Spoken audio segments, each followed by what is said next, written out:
সর্বপ্রথম এই জিনিসটাই তৈরি হচ্ছে, 3-4 দিন লাগে।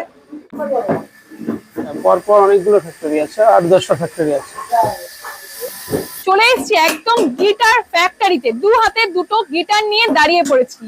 একটা এখনো তৈরি হয়নি, আরেকটা কিন্তু পালিশ হয়ে গেছে। আমাদের সবার ইচ্ছা করে দেখতে কিভাবে এই গিটারগুলো তৈরি হচ্ছে। যারা সঙ্গীত প্রেমী, যারা বাদ্যযন্ত্র প্রেমী, তাদের তো গিটারটা প্রেম ভালোবাসা, কিন্তু এই ভালোবাসা কিভাবে তৈরি হয় জানেন?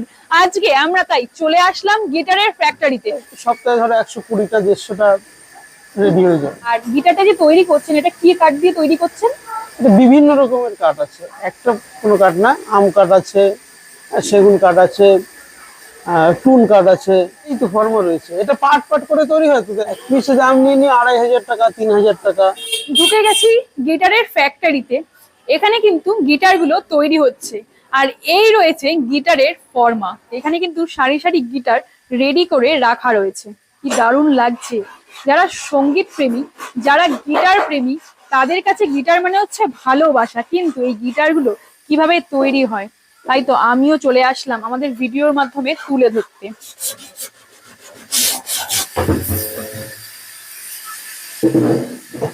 এটা পুরো রেডি আছে নাকি?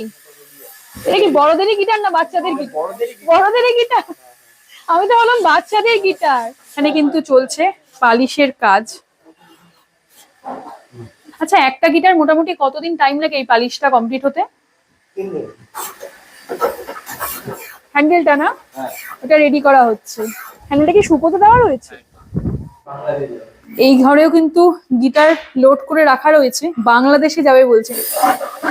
গিটারের স্ট্রিং গুলো কিন্তু লাগানো হচ্ছে। বাহিটা রেডি হয়ে গেছে, দারুন। কোথায় এসেছি? শ্যামনগরে।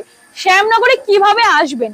শিয়ালদা থেকে যদি ট্রেনে করে আসেন, শিয়ালদা থেকে Naihati local, Krishnanagar local, Gede local, Ranaghat local, এগুলো করে চলে আসতে হবে শ্যামনগরের স্টেশনে। শ্যামনগরে 4 নম্বর প্ল্যাটফর্ম ক্রস করে চণ্ডীতলা টোটো ধরে চলে আসতে হবে চণ্ডীতলা কাউগাছিয়া। এখানে কিন্তু দেখতে পাবেন পর পর প্রচুর গিটারের ফ্যাক্টরি রয়েছে।